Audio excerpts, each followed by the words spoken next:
வணக்கம். Program arrange பண்ண school administration and இங்கே இருக்கக்கூடிய correspondent ma'am and principal ma'am and இந்த ப்ரோக்ராமில் ரொம்ப அழகாக பார்ட்டிசிபேட் பண்ண அவங்களுக்கும் என்னுடைய வணக்கம். எஸ், இந்த ஸ்கூல் ஆனுவல் டே ரொம்ப சூப்பராக பிரம்மாண்டமாக அரேஞ்ச் பண்ணியிருக்கிறாங்க. பார்க்கும்போதே ரொம்ப சூப்பராக இருக்குங்க. நல்ல ஒரு வெல்கமும் கொடுத்துருந்தாங்க. நிறைய ஸ்கூல்ஸ் பார்க்குறோம். ப்ரோக்ராம் அப்படிங்கிறத ஒரு கடமைக்கு இந்த இயர் முடிச்சிடணும் அப்படிங்கிறதுக்காக நான் சில ஸ்கூலில் பார்த்துருக்குறேன். ஈவன் ஒரு சில காலேஜஸில் கூட ஆனுவல் டே முடிச்சா போதும் அப்படிங்கிற மாதிரி. ஆனால் உண்மையிலே வந்து இந்த ஸ்கூலில் இருக்கிற பேரண்ட்டுக்கும் குழந்தைங்களுக்கும் நாங்கள் எவ்வளோ பெஸ்ட்டாக கொடுப்போம் அப்படிங்கிறதுக்காக இந்த ஸ்கூல் எவ்வளோ அழகாக வந்து இந்த அட்மினிஸ்ட்ரேஷன் வந்து ஆர்கனைஸ் பண்ணியிருக்காங்க. ஸோ அதுக்கு வந்து முதல் பாராட்டுகள், வாழ்த்துக்கள், கங்க்ராச்சுலேஷன்ஸ்.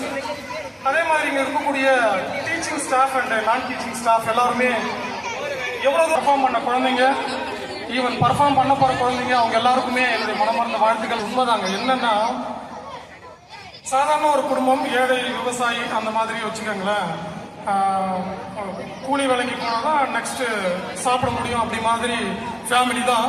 அங்கேருந்து இன்னைக்கு வந்து நான் ஒரு ஆண்டர்பிரனராக மாறினது மட்டும் இல்லாமல் இன்னைக்கு ஆயிரம் ஆண்டர்பிரனரை வந்து கிரியேட் பண்ணினால் தமிழ்நாடு சொல்லிட முடியாது, இந்தியாவில். ஸோ இன்னைக்கு வந்து வாழ்க்கையில் ஒவ்வொரு மனுஷனுமே வந்து பணத்தை நோக்கி தான் ஓடிக்கிட்டே இருக்கிறோம். பணம் அப்படிங்கிறது தான். ஈவன் நம்ம ஸ்கூலில் குழந்தைங்களை படிக்க வைக்கிறதுலேருந்து ஆரம்பிச்சு நல்லா படிக்க வைக்கணும், நல்லா படிக்க வச்சு நல்ல வேலைக்கு அப்படின்றதுக்காக கிரியேட் பண்ண ஒரு விஷயம் தான் நாங்கள் பண்ணிட்டு இருக்கிறோம்.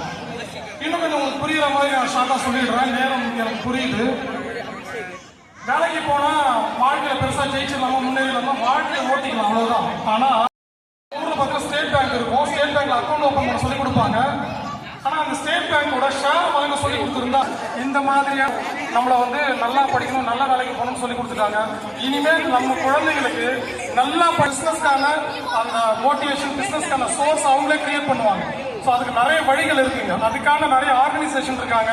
ஸோ அந்த வேலையை தான் நாங்கள் பார்த்துட்டு இருக்கோம். ஸோ இன்னைக்கு வந்து தமிழ்நாட்டில் வந்து ஆயிரம் கோடீஸ்வரர்களை உருவாக்கி இருக்கோம். ஸோ அந்த வேலையை தான் நாங்கள் பார்த்துட்டு இருக்கிறோம். எஸ், ஸோ இங்க இருக்கிற குழந்தைங்களுக்கு நான் ஒரே ஒரு விஷயம் மாதிரி நடக்கிறது இல்லை. எஸ், ஆமாம், நம்ம நிறைய நினைக்கிறோம், இவ்வளோ மார்க் வாங்கிடணும், இல்லை இவ்வளோ பேரண்ட் சைட்ல இருந்து இவ்வளோ பணம் சம்பாதிச்சிடணும். இருந்தாலும் அதை நம்ம நினைச்ச மாதிரி நடக்குதான்னு கேட்டீங்கன்னா நம்ம சொல்லுவோம். எல்லா ரிலீஜன்ல இருக்குமே எண்ணம் போல் வாழ்க்கை, நம்ம என்ன நினைக்கிறோமோ அதுதான் நடக்கும் அப்படின்னு. ஆனால் நம்ம நினைச்ச உடனே நடந்துருமான்னு கேட்டால் நடக்கிறது இல்லை. என்ன அப்படின்னா, நம்ம எவ்வளவோ அதுக்கு தான் அந்த மைண்ட் செட் வந்து, அந்த கான்செப்ட் வந்து வேலை செய்யும். ஸோ இதை வந்து இன்க்ரீஸ் பண்ண தெரிஞ்சுக்கிட்டா, இதை அழகா வந்து கையால தெரிஞ்சுக்கிட்டா, இது குழந்தைகளுக்கு மட்டும் இல்லைங்க, இங்க இருக்கக்கூடிய சில்ட்ரன்ஸ்க்கு மட்டும் இல்லை, எல்லாருக்குமே நான் சொல்றேன். ஸோ இந்த மைண்ட் செட்டை நம்ம வந்து ஹேண்டில் பண்ண நம்ம நிறைய வில் பவர் அப்படின்றது. ஸோ நம்மளுடைய வில் பவரை இன்க்ரீஸ் பண்ணிட்டா லைஃப்ல நம்ம என்னெல்லாம் நினைக்கிறோமோ அது எல்லாத்தையுமே ரீச் பண்ணிட முடியும். ஸோ இதுதான் நாங்கள் வந்து ட்ரைனிங் செஷன் எல்லாத்துலேயுமே கொடுத்துட்டு இருக்கிறோம். எல்லா ஸ்டேட்லையும் போயிட்டு கொடுத்துட்டு இருக்கோம். ஒரு நாளைக்கு நாம என்ன செய்யறோமோ நம்மளோட அன்றாட வேலைகளை அதை இன்னும் கொஞ்சம் எக்ஸ்ட்ரா பண்ண முடியுமா? ஃபார் எக்ஸாம்பிள் அப்படின்னா ரொம்ப டஃப்பான யாரும் திங்க் பண்ண வேண்டாங்க. ரொம்ப சிம்பிளா நான் உங்களுக்கு புரியுற மாதிரி சொல்ற மாதிரி. இப்போ ஸ்டூடெண்ட்ஸா இருக்கட்டும், பேரண்டா இருக்கட்டும், அப்புறம் நம்ம மொபைல் பார்க்குறோம், ரைட்? ஸோ ரீல்ஸ் பார்க்குறோம். ஒரு 2 நாள் நான் ரீல்ஸே பார்க்கறதுல கமிட்டடாக இருக்க முடியுமா? அப்படி இருந்தால் நம்மளோட வில் பவர் இன்க்ரீஸ் ஆகும். ஸோ ஸ்கூலில் கொடுக்குற அசைன்மெண்ட், ஹோம்ஒர்க்கை நான் அன்னன்னைக்கு முடிச்சிருவேன். ஒரு வாரம், ஒரு 1 month இந்த மாதிரி பிளான் பண்ணி உங்களுக்கு என்னென்ன நீங்கள் டெய்லி செய்கிறீங்களோ, எதெல்லாம் தள்ளி போடுறீங்களோ அதை டே பை டே கொஞ்சம் சேலஞ்சிங்காக எடுத்து பண்ணும்பொழுது ஆட்டோமேட்டிக்கலி உங்களோட வில் பவர் இன்க்ரீஸ் ஆகும். உங்களோட வில் பவர் இன்க்ரீஸ் ஆயிடுச்சுன்னா உங்களோட சக்சஸ் அது உள்ளதா இருக்கும். மட்டும் இல்லைங்க, ஈவன் பேரண்ட்டுக்குமே அது அவங்களோட வில் பவரை நீங்க இன்க்ரீஸ் பண்ணிட்டீங்கன்னா உங்களோட லைஃப்ல சக்சஸ் வந்து பண்ணிட்டே இருக்கும். அதே மாதிரி இன்னும் ஒரே ஒரு விஷயம் மட்டும் சொல்லிக்கிறேன்னு ஆசைப்படுறேன். வளர்ந்தேன், ரொம்ப கஷ்டப்பட்டு வளர்ந்தேன். 50 ரூபாய் 100 ரூபாய் பெரிய பணம். ஆனால் இன்னைக்கு உத்தரமேல சொந்தமா ஆடி கார், பெரிய வீடு, ரொம்ப பெருசா சம்பாதிச்சிட்டோம் ரொம்ப ஷார்டஸ்ட் பீரியட்ல. இன்னைக்கு நிறைய பேருக்கு இந்த மாதிரி பிரீமியம் கார் வாங்கி கொடுத்துருக்கோம் போற போக்குல. நான் பட்ட கஷ்டத்தை இந்த குழந்தைங்க படக்கூடாது அப்படிங்கிற ஒரே காரணத்துக்காக எதெல்லாம் ஈஸியா இருக்குமோ அதெல்லாம் நாம வந்து கொடுத்துக்கிட்டே இருக்கோம். ரைட்? ஸோ குழந்தைங்களுக்கு ஈஸியானதை சொல்லிக் கொடுக்காதீங்க, தயவு செஞ்சு சரியானதை சொல்லிக் கொடுங்க. எது ஈஸியோ அதை அவங்க வாழ்க்கையை இம்ப்ரூவ் பண்ணாது, எது சரியோ அதை மட்டுமே சொல்லிக் கொடுங்க. ஸோ இந்த ரெண்டு விஷயம் நிச்சயமா வந்து அவங்களோட லைஃப்ல ஒரு பெரிய சேஞ்சஸ் கொடுக்கும் அப்படின்னு நான் நம்புறேன். ஸோ அதே மாதிரி இங்க இருக்கிற பேரண்ட்டுக்குமே நான் வந்துட்டு ஒரே ஒரு விஷயம் சொல்லணும்னு ஆசைப்படுறேன். ஸோ குழந்தைங்களை பொறுத்த வரைக்கும் எல்லாரும் எல்லாருக்கும் சொல்லலாம், அவங்க போக்குல வளருது. கஷ்டப்பட்டு படிக்க வச்சா வாழ்க்கையில பெரிய ஆள் ஆயிடுவாங்களான்னு கேட்டா அப்படிலாம் இல்லைங்க. அவங்க ரொம்ப பெருசா ஜெயிச்சிருவாங்க. நம்ம தான் நீங்க ஆரம்பிச்சிருக்காங்க. நம்ம ஊர்ல சொல்லணும்னா வசந்தகுமார் சார், வசந்தன் கோ அவர்கள் ஆரம்பிச்சு அம்பானி வரைக்கும் யாருமே வந்து பணத்தோட வந்து பணம் சம்பாதிக்கல. எல்லாருமே ஜீரோல இருந்து ஆரம்பிச்சவங்க இன்னைக்கு வந்து பணம் சம்பாதிச்சிருக்கிறாங்க. நம்ம என்ன நினைக்கிறோம்னா பணம் பண்ணோம்னா பெருசா டீச்சர்ஸ் சொல்றாங்க செஞ்சிடலாம், அவ்வளவுதான். டீச்சர்ஸ் மேல இருக்கக்கூடிய ரெஸ்பெக்ட் அவ்வளவுதாங்க, சொன்னா செஞ்சிடணும். இது எமோஷனலுக்காக அந்த ஜெனரேஷன் அப்படியே ஓடிக்கிட்டே இருக்கும். ஆனா இன்னைக்கு குழந்தைங்க கிட்ட நீங்க போயிட்டு நான் அப்பா சொன்னா நீ செய்யணும் சொல்லி பாருங்க, செய்ய மாட்டாங்க. தம்பி காலையில 5 மணிக்கு எந்திரிப்பா, ஏன் எந்திரிக்கணும்? எந்திரிக்கணும். எஸ், கொஞ்சம் அம்மாவுக்கு முடியல கடைக்கு போயிட்டு வர சொன்னா கடைக்கு ஏன் போகணும் கேட்கறாங்களா இல்லையா? என்ன காரணம் தெரியுமா? அவங்க ஜெனரேஷன் அப்படிதான் இருக்கிறாங்க. அதுக்கு நாம என்ன பண்ணணும்னா அதுக்கும் வழி வெரி சிம்பிள். நமக்கெல்லாம் அப்பா சொல்லிட்டாரு அம்மா சொல்லிட்டாரு அப்படிங்கிற எமோஷனல் போதும். அவங்களுக்கு நீங்க எமோஷனல் ஒர்க் அவுட் ஆகவே ஆகாது. இங்க இருக்கிற பேரண்ட்டுக்கும் சொல்றேன், இங்க இருக்கிற டீச்சர்ஸ்க்கும் சொல்றேன், எமோஷனல் வேலை செய்யவே செய்யாது. ரொம்ப சிம்பிள். இன்ஃபர்மேஷன் கொடுக்கணும், அவ்வளவுதாங்க. என்ன பண்ணணும்னு சொல்லுங்க, அவங்க நிச்சயமா கேட்பாங்க. அவ்வளவு அன்பான அழகான குழந்தைகள் இந்த தலைமுறை குழந்தைகள், அப்படிப்பட்ட குழந்தைகள் இந்த குழந்தைகள் தான் பேசுறேன். நமக்கெல்லாம் வந்து எமோஷனல் இன்னைக்கு இருக்கக்கூடிய ஜெனரேஷனுக்கு வெரி சிம்பிள் இன்ஃபர்மேஷன், அவ்வளவுதாங்க.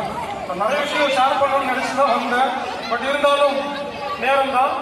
ஃபைனலா ஒரே ஒரு விஷயம், இங்க இருக்கக்கூடிய குழந்தைங்களுக்கு ஒரே ஒரு விஷயம் மட்டும் சொல்லணும்னு ஆசைப்படுறேன். இங்க இருக்கிற இந்த ஸ்கூல் அட்மினிஸ்ட்ரேஷன் இங்க இருக்கக்கூடிய பிரின்சிபல் டீச்சர்ஸ் எல்லாருமே இந்த ப்ரோக்ராமுடைய ஆர்கனைசேஷனை பார்க்கும்பொழுது இந்த ஸ்கூலோட குவாலிட்டி தெரியும், இந்த ஸ்கூலோட எஜுகேஷன் சிஸ்டம் தெரியும். அந்த ரிப்போர்ட்டை பார்க்கும்பொழுது ஸ்கிரீன்ல ஒரே ஒரு வருத்தம், ஆனா அதை பார்க்க யாருமே கை கட்டவே இல்லை. நம்ம குழந்தைங்க இந்த ஸ்கூலுக்கும் இந்த ஸ்கூல் டீச்சர்ஸ்க்கும் அட்மினிஸ்ட்ரேஷனுக்கும் எஸ், இந்த ஸ்கூல் டீச்சர்ஸ்க்கும் இந்த அட்மினிஸ்ட்ரேஷனுக்கும் ஆஸ் ஏ பேரண்டா ஆஸ் ஏ ஸ்டூடெண்டா நாம என்ன ரெஸ்பெக்ட் பண்றோமோ அதுதான் நம்ம குழந்தைங்களுடைய எதிர்காலம். குழந்தைங்களுக்கு படிப்பு மட்டும் சொல்லி கொடுத்தா போதாதுங்க. நாம யார் எங்க உள்ள படிச்சுட்டு போயிடுவாங்க நெக்ஸ்ட். ஆனா இந்த ஒழுக்கம் டிசிப்ளின் ஸ்கூல்ல இருந்து தான் வரும். அந்த ஸ்கூல்ல இருந்து தான் கிரியேட் பண்றாங்க. அந்த ஒழுக்கத்தை கொடுக்குற அந்த டீச்சர்ஸ்க்கு பேரண்ட் நீங்க சப்போர்ட் பண்ணதான் அவங்களால கொடுக்க முடியும். ஏன் இதை சொல்ல தெரியுங்களா? ஒரு சில ஸ்கூல்லாம் போயிட்டு பாக்குறோம். அந்த பேரண்ட் வாழ்க்கை எதிர்காலம் கேள்விக்குறியா நிற்குங்க. அவங்க கிட்ட நீங்க ஒப்படைக்கணும். ஒப்படைச்சிட்டு பாருங்க, அவங்க ரொம்ப சூப்பரா உருவாக்கி கொடுத்துருப்பாங்க. அப்படி உருவானவங்க தான் இன்னைக்கு வாழ்க்கையோட மிகப்பெரிய வெற்றியாளர்கள், சாதனையாளர்கள், ஜெயிச்சவங்க எல்லாருமே. இன்னைக்கு யாருமே ஸ்டேஜ்ல ஏறி நின்றுட்டு நான் ஜெயிச்சதுக்கு காரணம் எங்க அப்பா எங்க அம்மா எங்க அண்ணா சொல்றது இல்லைங்க. இங்க இருக்கக்கூடிய டீச்சர்ஸ் தான் காரணம் சொல்றாங்க. இன்னைக்கு ஜெயிச்சுட்டு அத்தனை பேருமே நான் ஜெயிச்சுட்டு வர்க்கமா ஒரு பாமர மக்களா எதிர்காலத்தில் ஒரு வளமையான செழுமையான வாழ்க்கையை வாழணும்னு நினைச்சீங்கன்னா கம்ப்ளீட்டா உங்க குழந்தைங்களை டீச்சர்ஸ் கிட்ட சரண்டர் பண்ணிடுங்க. சரண்டர் பண்ணா அவங்க என்ன பண்ணுவாங்க தெரியுங்களா? ரொம்ப அழகா அந்த குழந்தைங்களை கையை பிடிச்சி இந்த வாழ்க்கையினுடைய வெற்றிக்கான அந்த ஒரு ட்ரெயின்னு வச்சுக்கோங்களேன், அந்த ட்ரெயின்ல ஏற்றி விட்டுருவாங்க. இங்க இருக்கிற அத்தனை குழந்தைங்க ட்ரெயின்ல ஏற்றுவாங்க. போற வழியில உனக்கு எங்க இறங்கணும், டாக்டர் ஆகணுமா இங்க இறங்கிக்கும், என்ஜினியர் ஆகணுமா இங்க இறங்கிக்கும், டெக்னாலஜி படிக்கணுமா அங்க இறங்கிக்கும். ஆனா அவங்க கூப்பிடு சொல்ல கஷ்டம் தானே. பிளாட்ஃபார்ம் தான் எதிர்காலம். அங்கதான் இருக்கணும். வாழ்க்கையுடைய வெற்றியை நோக்கி போயிட்டு கேட்டா அட்லீஸ்ட் நம்மளுடைய குழந்தைங்களையாவது அவங்க கையை பிடிச்சி அந்த வாழ்க்கையுடைய வெற்றிக்கான அந்த ட்ராக்ல அந்த ட்ரெயின்ல ஏற்றி விட்டுருவோம், சந்தோஷமா அனுப்பி வைப்போம். நிச்சயமா அவங்களால ஒரு பெரிய மாற்றத்தை கொடுக்க முடியும்.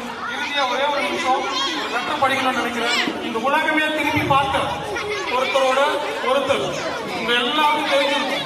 ஏன்னா இன்னைக்கு சோசியல் மீடியால ரொம்ப பவர்ஃபுல்லா இருக்கும். இந்த உலகமே திரும்பி பார்த்த ஒரு கிரேட் லெஜெண்ட், ஒரு லீடர்.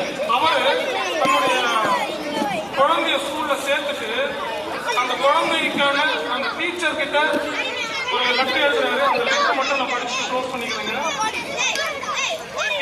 தன்னுடைய பையனை ஸ்கூல்ல சேர்த்துட்டு, ஆனால் மனிதர்களின் பகைவர்களுக்கு இடையில் நண்பர்களும் இருக்கிறார்கள் என்பதை என் மகனுக்கு கற்றுக் கொடுங்கள்.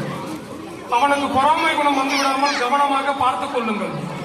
எதற்கெடுத்தாலும் பயந்து சுருங்கிக் கொள்வது கோழைத்தனம் என்பதை புரிய வையுங்கள்.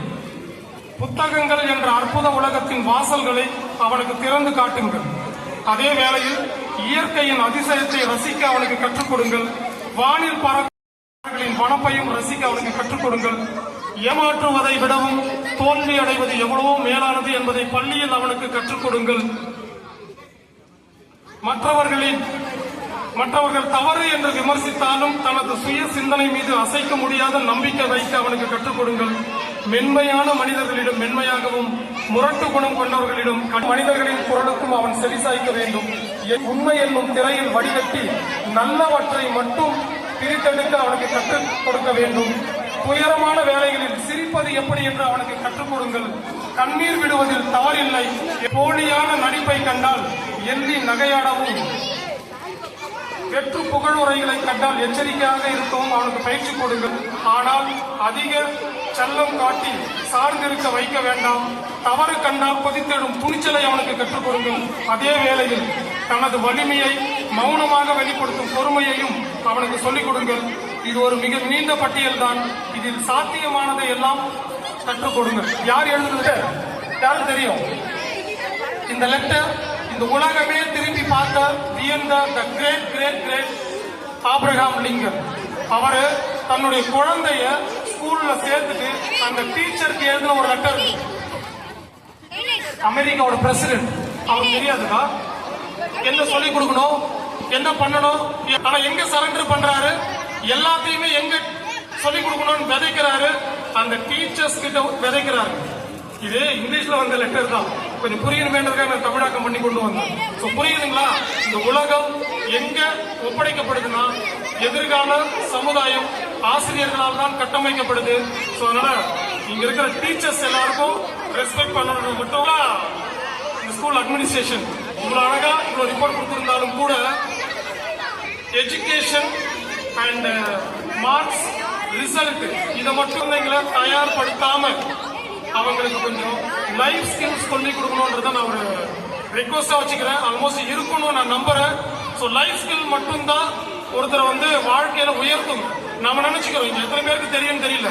இன்னைக்கு இருக்கக்கூடிய பொலிட்டிஷியன்ஸ், இன்னைக்கு இருக்கக்கூடிய கார்பரேட் கம்பெனிஸ் சிஇஓஸ் எல்லாருமே நிறைய ட்ரைனிங்ஸ் அட்டன் பண்றாங்க. லைஃப் ஸ்கில் ட்ரைனிங்ஸ் அட்டன் பண்றாங்க. அந்த ட்ரைனிங்ல தான் அவங்க டெவலப் பண்ணிக்கிறாங்க. எப்படி ட்ரெஸ் பண்ணணும், எப்படி நிக்கணும், எப்படி நடக்கணும், எப்படி பேசணும், எப்படி சாப்பிடணும், எப்படி கை கொடுக்கணும், எல்லாமே சொல்லி கொடுக்குறாங்க. எப்படி ஸ்மைல் பண்ணணும், இவ்வளவு ட்ரைனிங் இருக்கு. எத்தனை பேருக்கு தெரியும்? எத்தனை பேர் அந்த மாதிரி ட்ரைனிங் அட்டன் பண்ணிருக்கீங்க? நமக்கு அந்த வாய்ப்பு இல்லை. அட்லீஸ்ட் நம்ம குழந்தைங்களுக்கு அதை சொல்லிக் கொடுக்கணும். அதை ஸ்கூல்ல இருந்தே இந்த மாதிரியான லைஃப் ஸ்கில் சொல்லி கொடுத்தா ரொம்ப சிறப்பா இருக்கும். நான் கலந்துக்கிற எல்லா ஸ்கூலும் எங்க கம்பெனிலையும் இந்த மாதிரி விஷயங்களை அதுக்கு தனியா செஷன் வச்சு சொல்லி கொடுத்துட்டு இருக்கிறோம். ஸோ இது எனக்கு இந்த இடத்துல வாய்ப்பு கொடுத்த என்னுடைய இந்த ஸ்கூல் அட்மினிஸ்ட்ரேஷனுக்கு நன்றியை சொல்லிக்கிறேன். என்னுடைய பிசினஸ் குரு மிஸ்டர் கேசவன் அவருக்கும் இந்த இடத்துல நான் ஒரு பெரிய நன்றி சொல்லணும். அண்ட் அதே மாதிரி எனக்கு மேடையில பேச சொல்லிக் கொடுத்த என்னோட குரு மிஸ்டர் அமுதா மதியழகன் அவருக்கும் இந்த இடத்துல நன்றி சொல்லிட்டு மீண்டும் ஒரு முறை நன்றி. கல்ச்சுரல்ஸ்க்காகவே thank you so much. Thanks again. Thank you so much. Thank you.